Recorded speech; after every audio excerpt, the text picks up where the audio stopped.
आज टीम अरुण भूमि जो है पूरा अरुणाचल प्रदेश के एजुकेशन सिस्टम का खुलासा करने वाले हैं और मैं उम्मीद करता हूं कि इस न्यूज़ को आप आखिरी तक देखेंगे और जितना हो सके इस न्यूज़ को शेयर जरूर कीजिए कि हम अभी समझ में आ रहा है कि अरुणाचल प्रदेश का एजुकेशन सिस्टम जो है इतना पिछड़ा हुआ क्यों है। और हम जो है इस वक्त जो है 2023 के जो सीबीएसई का जो क्लास 10-12 एग्जाम्स है उसका जो है पास परसेंटेज के बारे में आपको हम बताने वाले हैं और ये बहुत ही रोमांचक होने वाले हैं। और आपको ये भी पता है कि हम हमेशा एजुकेशन सिस्टम में सबसे पीछे हैं। हम पूरा हिंदुस्तान की बात नहीं करते हैं, हमारा जो पड़ोसी स्टेट है, जो हमारा 8 स्टेट है, उसके साथ हम लोग तुलना करेंगे कि अरुणाचल अभी किस जगह में है और अरुणाचल का पोजीशन क्या है और हमारे बच्चे किस प्रॉब्लम से पढ़ाई कर रहा है उसके बारे में भी हम बताएंगे। और ये भी बताएंगे कि ईयर ऑफ द एजुकेशन घोषणा किया गया था 2020-21 को, उसके बारे में भी बताएंगे। और कैपिटल रीजन में सरकारी स्कूल का हालत क्या है इसके बारे में भी आपको हम बताएंगे। और आखिर में ये भी बताएंगे जो इलीगल टीचर का अपॉइंटमेंट किया जा रहा है अरुणाचल प्रदेश में उसके बारे में भी हम बताएंगे। और जो सोशल मीडिया में बहुत चल रहा है, खासकर एजुकेशन डिपार्टमेंट में जो इलीगल अपॉइंटमेंट को लेकर के अभी जो है पूरा सुर्खियां बटोर रहे हैं और इसमें क्या है क्या नहीं है उसके बारे में भी आपको हम बताएंगे। इस न्यूज़ को आप जरूर अंत तक देखिएगा, ये बहुत ही रोमांचक होने वाले हैं। सबसे पहले आपको हम बताते हैं कि स्टेट वाइज, मतलब हम जब 8 राज्य की बात करते हैं, मेघालय, असम, मिजोरम, नागालैंड, मणिपुर, सिक्किम, त्रिपुरा, अरुणाचल प्रदेश। वैसे अल्फाबेट के हिसाब से अरुणाचल प्रदेश को सबसे टॉप में रखा जाना चाहिए था, लेकिन ये एजुकेशन में सबसे पिछड़ा हुआ है इसलिए हम इसको पीछे रख रहे हैं, आपको समझना होगा। तो अभी हम एक बहुत खूबसूरत तरीके से आपको हम इस ग्राफिक्स के जरिए आपको हम दिखाएंगे। आप पीछे में भी देख रहे होंगे कि बच्चों का जो एग्ज़ाम्स होने के बाद में जो सीबीएसई का जो एग्ज़ाम्स होता है उसका रिजल्ट किस प्रकार से इस बार अरुणाचल ने कहाँ टॉप किया और कहाँ पिछड़ गया आपको हम बताएंगे। और क्लास 10-12 में पास परसेंटेज के बारे में बताते हैं। चलिए हम लोग सबसे पहले तालिका में जाते हैं। आप तालिका को गौर कीजिएगा। सबसे पहले हम लेते हैं मेघालय का सबसे पहले क्लास 10 और क्लास 12। जब हम मेघालय से जाता है तो क्लास 10 अब आप देख सकेंगे यहाँ पर क्लास 10 का जो पास परसेंटेज है 97.14। ये मेघालय में क्लास 10 का पास परसेंटेज है 97.14। और क्लास 12 में मेघालय का आप देखेंगे 96.03 मेघालय का क्लास 10 और क्लास 12 का जो पास परसेंटेज के बारे में आपको हम बताया। आगे हम लोग चलते हैं हमारे पड़ोसी स्टेट असम में आप देखेंगे क्लास 10 का जो परसेंटेज है 95.54। आगे हम लोग क्लास 12 में जाते हैं तो क्लास 12 में 94.05 असम का। अगला हम लोग जाएंगे मिजोरम का क्लास 10 जो पास परसेंटेज है आपको बता दूं 89.75 पास परसेंटेज क्लास 10 का मिजोरम का। आगे क्लास 12 का है मिजोरम का 94%, क्लास 12 का 94% 65 परसेंटेज पास परसेंटेज ये है मिजोरम का। आगे हम लोग चलते हैं, आपको लिए चलते हैं नागालैंड का जो क्लास 10 पास परसेंटेज है 90.84 परसेंटेज क्लास 10 का। अगर वैसे ही नागालैंड का हम लोग फिर क्लास 12 में जाएंगे तो आप देखेंगे 92.73 पास परसेंटेज ये है आपका नागालैंड। आगे हम लोग चलते हैं मणिपुर और मैं कोशिश कर रहा हूं आपको इस ग्राफिक्स के जरिए समझाने के लिए और दिखाने के लिए कि अरुणाचल प्रदेश का एजुकेशन सिस्टम कहाँ है। आगे हम लोग चलते हैं मणिपुर का है क्लास 10 पास परसेंटेज है 91.76 परसेंटेज पास परसेंटेज 91.76 परसेंटेज क्लास 10 का। क्लास 12 में अगर हम लोग जाते हैं 88.26 परसेंटेज, मतलब क्लास 12 का है 88.26 परसेंटेज। चलिए आगे हम लोग चलते हैं, बहुत खूबसूरत स्टेट है सिक्किम को अगर हम लोग देखते हैं तो सिक्किम का क्लास 10 जो पास परसेंटेज है 60.77 परसेंटेज 60.77 क्लास 10 का। फिर ऐसे ही सिक्किम का हम लोग क्लास 12 में जाता है 86.93 परसेंटेज क्लास 12 का 86 86.93% ये सिक्किम का है। अगला हम लोग करते हैं त्रिपुरा। त्रिपुरा का अगर आप देखेंगे क्लास 10 का पास परसेंटेज है 86.21। 86.21 ये क्लास 10 का है। अगर हम 12 की बात करते हैं तो 12 का 82.88%। देखेंगे आप ये है त्रिपुरा का 82.88 पास परसेंटेज, ये त्रिपुरा का। अगला हम लोग रुख करते हैं और हमारा स्टेट है, हमारा राज्य अरुणाचल प्रदेश का है। और अरुणाचल प्रदेश का बहुत सुंदर तरीके से आपको दिखाना और आपको बताना बहुत ज़रूरी है, क्योंकि इसीलिए ज़रूरी होता है हमेशा मंत्री के तरफ से, हमेशा जो मिनिस्टर के तरफ से, हमेशा सीएम के तरफ से ये कहा जाता है कि अरुणाचल जो है बदल रहा है। अरुणाचल तभी बदलेंगे ना जब यहाँ का एजुकेशन सिस्टम ठीक होगा, यहाँ का हेल्थ इंफ्रास्ट्रक्चर ठीक होगा, यहाँ का रोड कनेक्टिविटी ठीक होगा। लेकिन इस बात को भी मानता हूँ कि अरुणाचल में धीरे धीरे जो है रोड कनेक्टिविटी हर जगह में पहुँच रहा है, ये अच्छी बात है। लेकिन हम लोग अभी बात कर रहे हैं एजुकेशन के बारे में। चलिए अरुणाचल प्रदेश का आपको हम दिखाते हैं, बहुत ही शॉकिंग करने वाला है।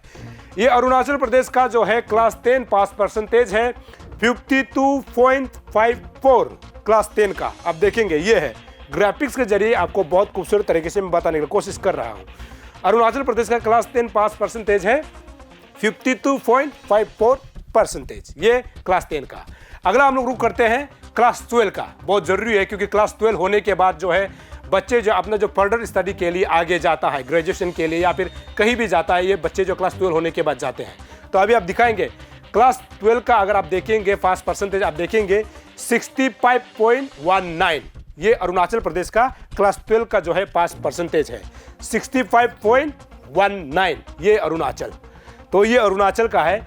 और ये हो सकता है कि इस डाटा में कुछ 1-2 पॉइंट जो है आगे पीछे हो, क्योंकि हमने बहुत बारीकी से कलेक्ट किया है, लेकिन हो सकता है कि थोड़ा सा आगे पीछे जरूर होगा। और इसका मैं बता दूं कि इसमें थोड़ा सा आगे पीछे हो सकता है, लेकिन जहां तक हमने कलेक्शन किया है उसके मुताबिक आपको हमने बताने के लिए कोशिश किया, जो कि कोई भी बता नहीं रहे, कोई भी समझा नहीं रहे कि इस वक्त जो है एजुकेशन में अरुणाचल प्रदेश खासकर सीबीएसई में क्लास 10 और 12 में हम किस जगह में हैं।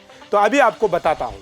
यहाँ पर अगर हम लोग क्लास 10 की बात करते हैं, मेघालय ने टॉप किया है 97.14, यानी पूरा पास परसेंटेज है। अगर मेघालय जो है फर्स्ट में है क्लास 10 में मेघालय। अगर 12 की भी बात करते हैं तो इसमें भी मेघालय का नाम आ रहा है, और मेघालय जो है 96.03 उन्होंने मारा है, ये आप देख सकते हैं। अगर दूसरी स्टेट की हम लोग बात करेंगे तो आप देखेंगे क्लास 10 में जो है असम ने मारा है। असम ने 95.54, यानी उसमें जो है क्लास 10 में पास में मारा है।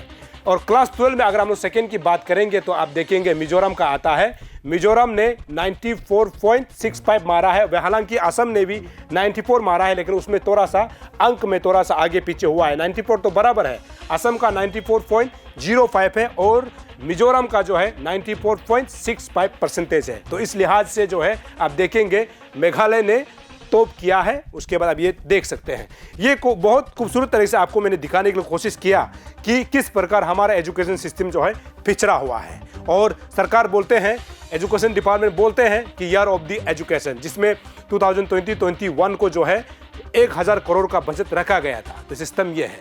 तो ये रहा थोड़ा सा सीबीएसई जो क्लास 10 और 12 के बारे में आपको हम बताया। अगला मोड़ पर हम लोग चलते हैं, ये भी बहुत इंटरेस्टिंग है। हम लोग जब लिटरेसी रेट की बात करते हैं, लिटरेसी रेट जो है बहुत ज़रूरी है, क्योंकि इसके हिसाब से ही अगर उस स्टेट का जो है पढ़ा लिखा नौजवान कितना है, पढ़े लिखे लोग कितना है, उसके बारे में पता चलता है। तो जिसे हम अगर लिटरेसी रेट की हम बात करते हैं, इसे हिंदी में जो है साक्षरता दर के नाम से भी जाना जाता है। चलिए हम लोग इसमें रुख करते हैं।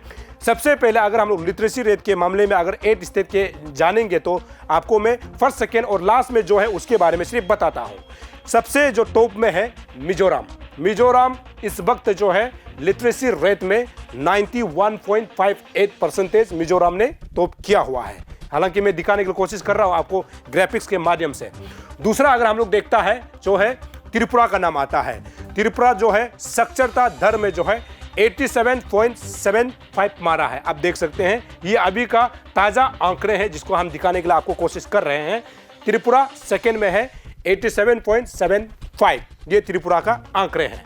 और अगर ऊपर से लेकर के सेकेंड लोएस्ट की हम लोग बात करते हैं तो असम आता है। असम अगर आप देखेंगे, यह असम का है 72.19% साक्षरता दर में असम जो है लास्ट के सेकेंड में है, असम 72। हालांकि आपको बता दूं कि असम ने क्लास 10-12 में बहुत बेहतर किया है और आने वाला समय में हो सकता है कि इस साक्षरता जो दर में जो है आगे पीछे हो जाए। और असम का जो एजुकेशन जो है, मतलब जिस प्रकार से क्लास 10-12 का जो रिजल्ट बता रहा है, ये जो है आगे बढ़ रहा है, जिसको अरुणाचल के जो एजुकेशन सिस्टम है, जो एजुकेशन को देखता है, उसको इस चीज़ को जानना होगा और इस चीज़ से सीख करके जो है हमारे एजुकेशन सिस्टम को, इंफ्रास्ट्रक्चर को हम असम की तरह और बनाया जा सकता है, ताकि आने वाला समय में हमारा जो अरुणाचल जो अभी लास्ट में हो रहा है ना, ये कम से कम टॉप में आ जाए, या फिर टॉप में भी अगर नहीं आता है तो अगर टॉप 5 में भी आता है तो समझ में आता है।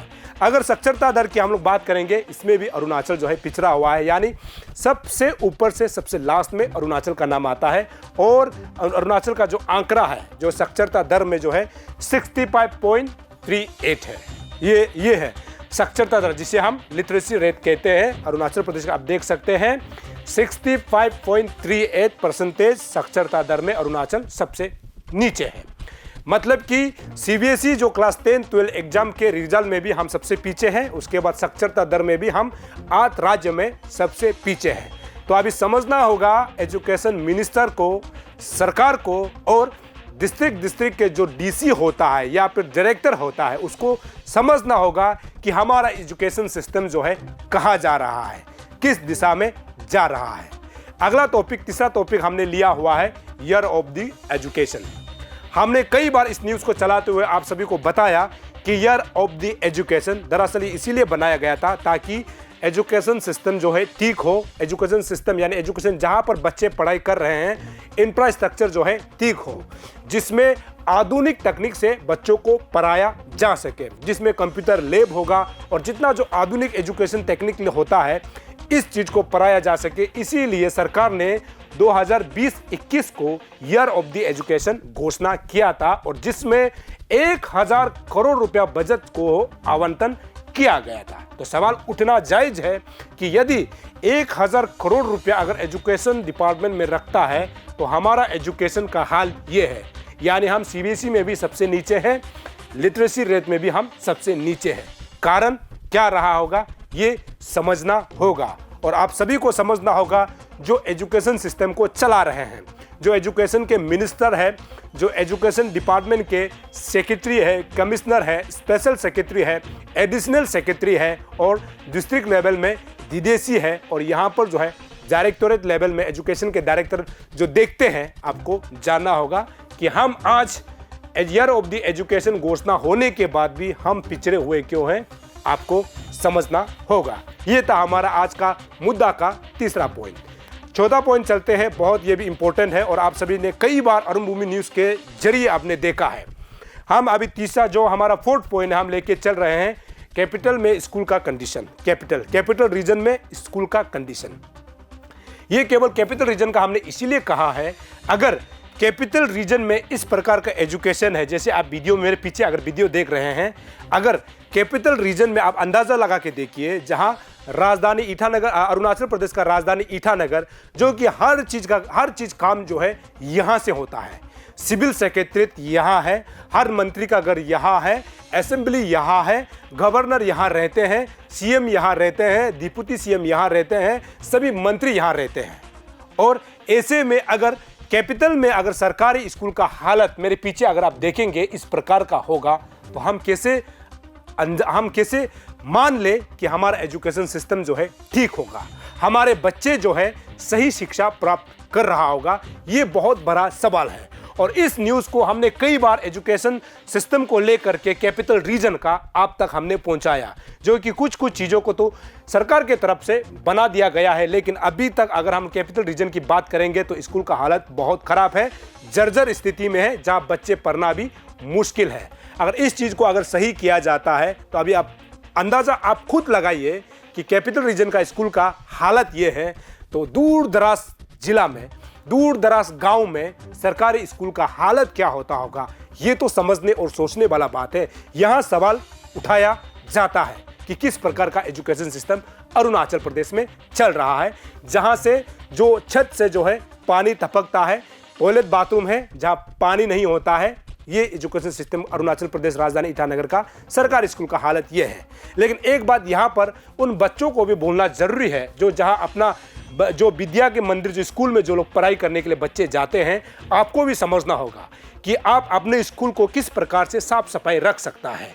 और इतना ही नहीं, हर स्कूल का एसएमसी होता है। स्कूल जो मैनेजमेंट जो चेयरमैन होता है, कमिटी होता है, वो हमेशा ऐसा होता है कि जब डेवलपमेंट आता है उस समय जो है आगे निकलता है। लेकिन जब स्कूल का स्थिति बहुत खराब होता है तो ऐसे में एसएमसी को भी कम काम करते हुए देखा जाता है।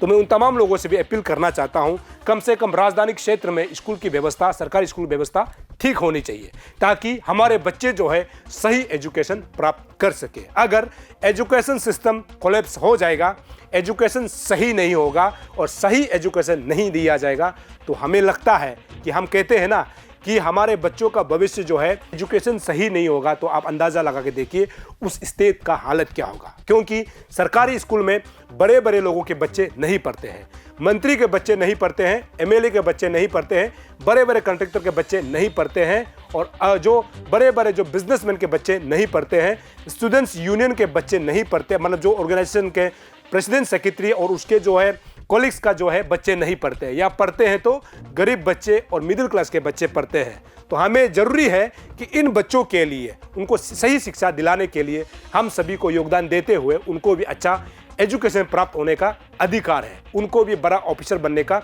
अधिकार है, ताकि अगर सही एजुकेशन सिस्टम देगा और सही एजुकेशन का इंफ्रास्ट्रक्चर देगा, मुझे लगता है इन बच्चों को जो है अच्छा से पढ़ाई करने का मौका मिलेगा। तो ये रहा कैपिटल रीजन का स्कूल के बारे में आपको हम बताया। और हमारा जो है 5वां पॉइंट है वो भी बहुत इंपॉर्टेंट है। अभी आपने देखा कि हम जो है सीबीएसई क्लास 10-12 रिजल्ट में भी हम सबसे पीछे हैं, लिटरेसी रेट में भी हम सबसे पीछे हैं, लेकिन एजुकेशन सिस्टम में अगर बजट की बात की जाएगा तो हम जो है बहुत टॉप पर है। उसके बाद टॉप पर है, पैसा तो बहुत दिया गया सरकार की तरफ से। और कैपिटल रीजन की बात करेंगे, स्कूल कंडीशन को आपने देखा।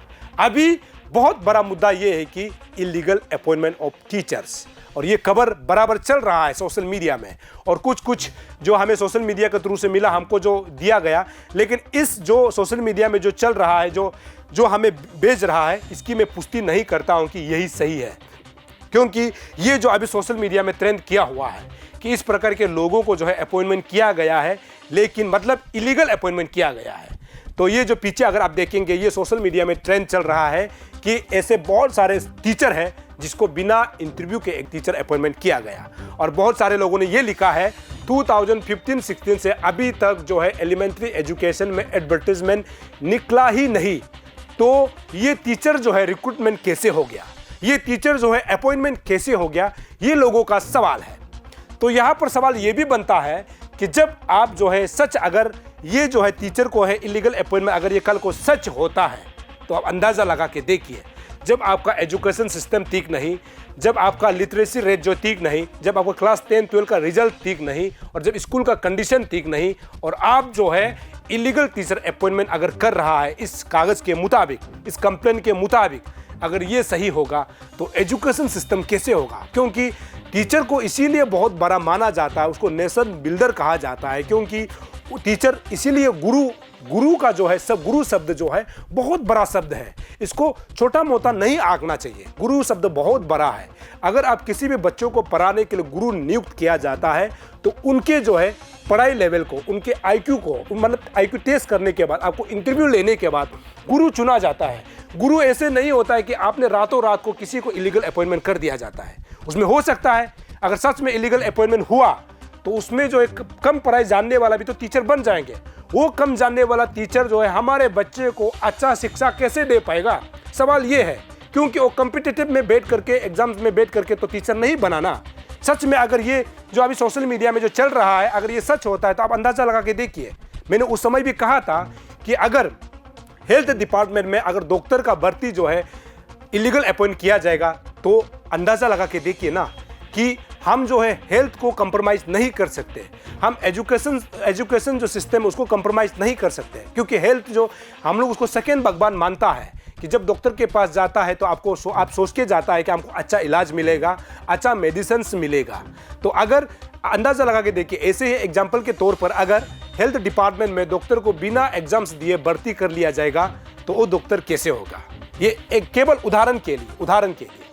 तो ऐसे ही एजुकेशन सिस्टम में अगर आप टीचर का इंटरव्यू नहीं हो करके अगर इलीगल अपॉइंटमेंट किया जाता है तो ये बच्चों को कैसे पढ़ा पाएगा। ये है आज का बहुत बड़ा टॉपिक जिसको कि आप लोगों के सामने रखना बहुत ज़रूरी है।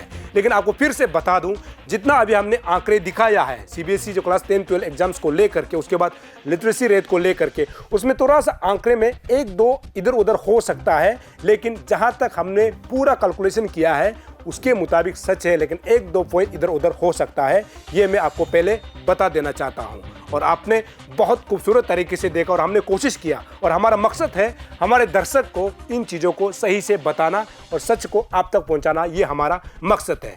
जितने भी दर्शक जो अरुण भूमि को पसंद करते हैं, देखते हैं, आप देखते रहिए अरुण भूमि। तब तक के लिए मुझे इजाज़त दीजिए। नमस्कार।